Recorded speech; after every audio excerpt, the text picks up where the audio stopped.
5ই মে 2013। বাংলাদেশের ইতিহাসে এই দিনটি কেবল ক্যালেন্ডারের পাতায় একটি নিছক কোনো রাজনৈতিক সংঘাতের দিন নয়, এটি স্বাধীন বাংলাদেশের সমাজতাত্ত্বিক ও মনস্তাত্ত্বিক ইতিহাসের এক গভীরতম ক্ষত এবং একটি চূড়ান্ত জ্ঞানতাত্ত্বিক সংঘাতের দিন। আমরা যদি শাপলা চত্বরের এই ঘটনাকে কেবল সরকার বনাম বিরোধী পক্ষের চশমায় দেখি, তবে আমরা এর ঐতিহাসিক বিশালতাটুকু খুব বেশি করে মিস করে যাব। শাপলা চত্বর ছিল মূলত দুটি ভিন্ন শ্রেণী, দুটি ভিন্ন মনস্তত্ত্ব এবং দুটি ভিন্ন সভ্যতার সরাসরি সংঘর্ষ। একদিকে ছিল মেট্রোপলিটন এলিটদের পশ্চিমা সেকুলার আধুনিকতার বয়ান, আর অন্যদিকে ছিল বাংলার প্রান্তিক শেকড় সন্ধানী এবং ধর্মপ্রাণ নিম্নবর্গ মানুষের আত্মপরিচয় এবং ঈমান রক্ষার লড়াই। সেই দিন যারা ঢাকার রাজপথে নেমে এসেছিল, তারা কোনো রাজনৈতিক ক্ষমতার লোভে আসেনি। তাদের শেকড় খুঁজতে হলে আমাদের ফিরে যেতে হবে ব্রিটিশ ঔপনিবেশিক আমলে।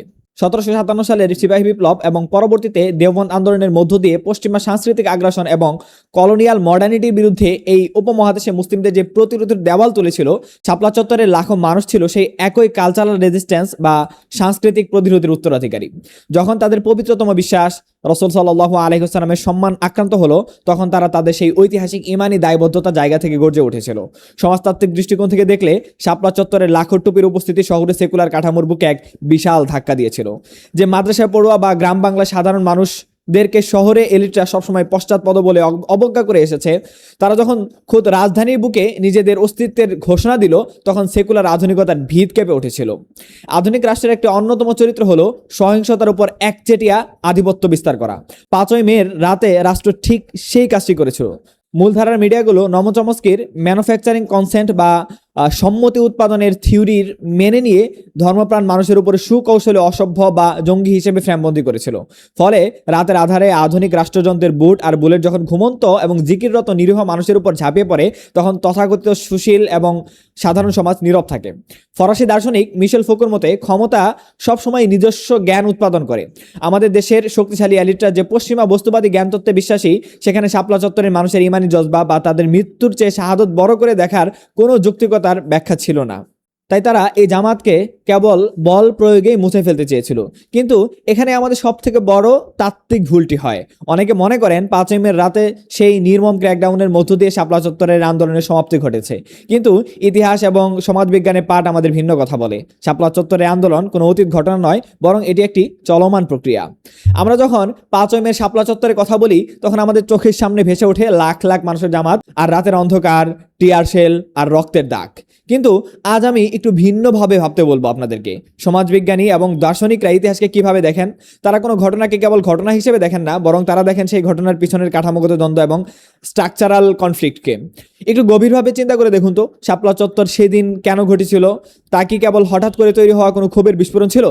না, তা হঠাৎ করে তৈরি হওয়া কোনো ক্ষোভের বিস্ফোরণ ছিল না, বরং আমাদের রাষ্ট্রযন্ত্র, আমাদের তথাকথিত সুশীল সমাজ এবং সেকুলার এলিটরা দশকের পর দশক ধরে এই দেশের বৃহত্তম জনগোষ্ঠীর ঈমান, আকীদা, সংস্কৃতি এবং ইসলামী আইডেন্টিটির উপর যে কাঠামোগত নিপীড়ন চালিয়ে আসছিল, 5ই মে ছিল সেই পুঞ্জীভূত ক্ষোভের একটি ঐতিহাসিক বহিঃপ্রকাশ।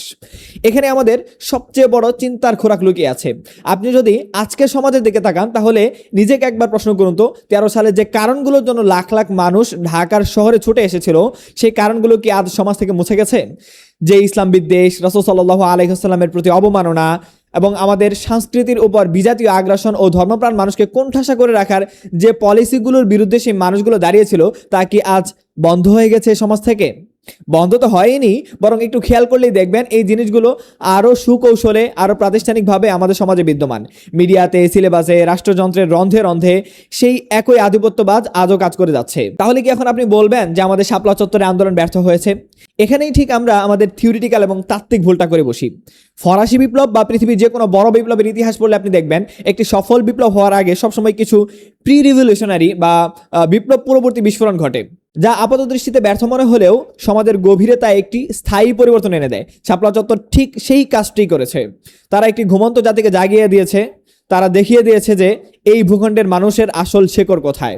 রাষ্ট্রবিজ্ঞানের একটা অমোঘ সত্য হচ্ছে, আপনি যখন কোনো পরিচয় কিংবা কোনো আদর্শকে গায়ের জোরে দাবিয়ে রাখার চেষ্টা করবেন, সেটি কখনোই মরে যাবে না।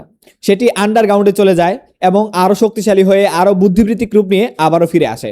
আজ হয়তো রাস্তায় লাখো মানুষের জমায়েত নেই, কিন্তু মানুষের ভেতরে সেই ক্ষোভ, ইসলামের জন্য সেই তীব্র আকাঙ্ক্ষা, এগুলো কি মরে গেছে? একদমই না। শাপলা চত্বরের সেই 5 মে বাংলাদেশের মানুষের রক্ত জনতাকে, বিশেষ করে তরুণ প্রজন্মকে একটি নতুন রাজনৈতিক এবং বুদ্ধিবৃত্তিক বোঝাপড়া দিয়েছে। আগামী দিনের যে বিস্ফোরণ, তা হয়তো আর হেফাজতের নামে হবে না বা নির্দিষ্ট কোনো দলের ব্যানারে হবে না। সময়ের ব্যবধানে এই ক্ষোভ এবং এই ইমানি জাগরণ এখন আর কেবল মাদ্রাসার আঙিনায় সীমাবদ্ধ নেই। এটি ছড়িয়ে পড়েছে বিশ্ববিদ্যালয়ের ক্যাম্পাসে, সাধারণ শিক্ষিত তরুণদের মাঝে এবং বাংলার প্রতিটি ঘরে ঘরে। কারণ মানুষ বুঝতে পেরেছে যে আংশিক দাবি কিংবা 13 দফা দাবি দিয়ে এই সেকুলার কাঠামোর পরিবর্তন করা সম্ভব না। ইতিহাস সাক্ষী দেয় যে মাটি একবার ইমানের জন্য, রাসূলের সম্মানের জন্য রক্ত ঝরে, সেই মাটির উর্বরতা কখনো অনুর্বর হয় না। 5 মের সেই অসমাপ্ত লড়াই আজ মানুষের হৃদয়ের গভীরে এক সুপ্ত আগ্নেয়গিরি হয়ে ফুটেছে। এই দীর্ঘ নীরবতা আসলে কোনো ভয় বা হার মেনে নেওয়া নয়, এটি হলো একটি বড় ঝড়ের পূর্ব প্রস্তুতি। যে কারণে শাপলা চত্বরের জন্ম হয়েছিল, সেই কারণগুলো যেহেতু আজও সমাজে বহাল তবিয়তে আছে, তাই সমাজতাত্ত্বিক ও ঐতিহাসিক অনিবার্যতা হলো এই মাটিতে আবার একটি বিপ্লব হবে। তাই শাপলা চত্বরকে নিছক কোনো পরাজয় নয়, বরং একটি অসমাপ্ত বিপ্লব বা আনফিনিশড রেভলিউশন এই হিসেবে বলা চলে। এটি বাংলাদেশের ইসলামী জনতার রাজনৈতিক, সামাজিক এবং সাংস্কৃতিক অধিকার আদায়ের এক দীর্ঘমেয়াদী বুদ্ধিবৃত্তিক এবং কাঠামোগত সংগ্রামের সূচনা বিন্দু। এই আন্দোলন আজ থেকে কেবল 13 দফায় সীমাবদ্ধ নেই, বরং এটি বৃহত্তর একটি লক্ষ্যের দিকে ধাবিত হচ্ছে। ইতিহাসের অমুক নিয়ম হলো, শিকড় ঘনিষ্ঠ বিশ্বাসকে বন্দুকের নল দিয়ে চিরতরে কখনো স্তব্ধ করা যায় না। মানুষের ভিতর এই যে একটা ইসলামের চাওয়া, এটি আসলে আমাদের হাজার বছরের ইতিহাস এবং ঐতিহ্যের অবিচ্ছেদ্য অংশ। 5 মের সেই চাপা পড়া আগুন, সেই অসমাপ্ত বিপ্লবের আকাঙ্ক্ষা আজ হয়তো সমাজের গভীর সুপ্ত অবস্থায় আছে, কিন্তু এটি হারিয়ে যায়নি। একদিন এই পুঞ্জীভূত ক্ষোভ এবং ইমানি জাগরণ একটি বৃহত্তর বিস্ফোরণের জন্ম দিবে। সেদিন আর কেবল প্রতিবাদ নয়, বরং একটি চূড়ান্ত ইসলামী বিপ্লব বা খেলাফত প্রতিষ্ঠার মধ্য দিয়েই শাপলা চত্বরের সেই অসমাপ্ত লড়াই তার প্রকৃত মঞ্জিলে পৌঁছাবে। আর সেই ভবিষ্যতের জন্য আমাদের কেবল আবেগ নয়, প্রয়োজন বুদ্ধিবৃত্তিক ও তাত্ত্বিক প্রস্তুতি। শাপলা চত্বরের সেই রাতের অন্ধকারে যে বীজ বোনা হয়েছিল, তা একদিন একটি কাঠামোগত ইসলামী বিপ্লবের মধ্য দিয়েই আলোর মুখ দেখবে ইনশাল্লাহ। শেকড়ের ডাক এবং ইমানের দাবিকে বন্দুকের নল দিয়ে হয়তো সাময়িক সময়ের জন্য দমিয়ে রাখা যায়, কিন্তু চিরতরে মুছে ফেলা যায় না। ইতিহাস তার নিজের গতিতেই তার গন্তব্যে পৌঁছাবে।